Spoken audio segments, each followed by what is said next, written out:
औज़ बिल्लाहि मिनश्शैतानिर्रजीम बिस्मिल्लाहिर्रहमानिर्रहीम अस्सलामु अलैकुम वरहमतुल्लाहि वबरकातुहू। नूर पॉइंट के प्यारे भाइयों और बहनों, मैं उम्मीद करती हूँ कि आप सब खैर व आफ़ियत से होंगे। मैं अल्लाह रब्बुल इज़्ज़त से दुआ गो हूँ कि आप सबको खैर व आफ़ियत से रखे, आमीन। मुअज़्ज़ज़ सामीन कराम, अपनी आज की वीडियो में आपको वो काम बताऊँगी जो आपने सहरी और अफ्तारी में कभी भी नहीं करने।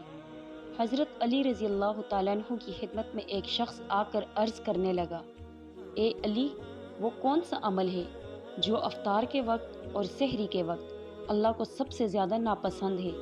जैसे ही ये पूछा गया तो हज़रत अली रज़ी अल्लाह तआला अन्हु ने फरमाया, ए शख्स, वो अमल ये है कि गुस्सा करना, अल्लाह का शुक्र न करना, अल्लाह को याद न रखना।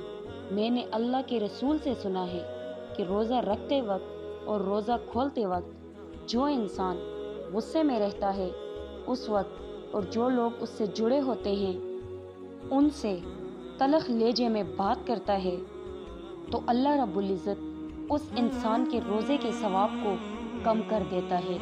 या जो इंसान रोज़ा खोलते वक्त अल्लाह का शुक्र अदा नहीं करता तो अल्लाह रब्बुल इज़्ज़त ऐसे इंसान को नापसंद करता है।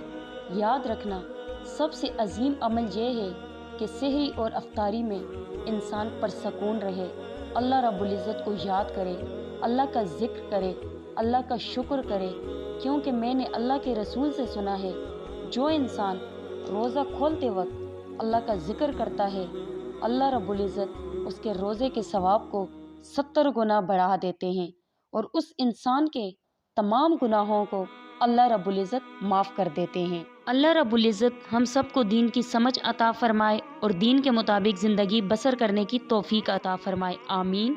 आप सबसे गुजारिश करती हूँ कि हमारे चैनल नूर पॉइंट को सब्सक्राइब करें और सब्सक्राइब के साथ साथ हमारी वीडियो को लाइक और शेयर करें। अपनी कीमती राय के इज़हार कमेंट्स बॉक्स में ज़रूर दें। अल्लाह रब्बुल इज़्ज़त आप सबको अपने हिफ्ज़ व अमान में रखे, आमीन सुम आमीन। सब लोगों से रिक्वेस्ट करती हूँ मुझे अपनी दुआओं में याद रखा करें। अल्लाह हाफिज़।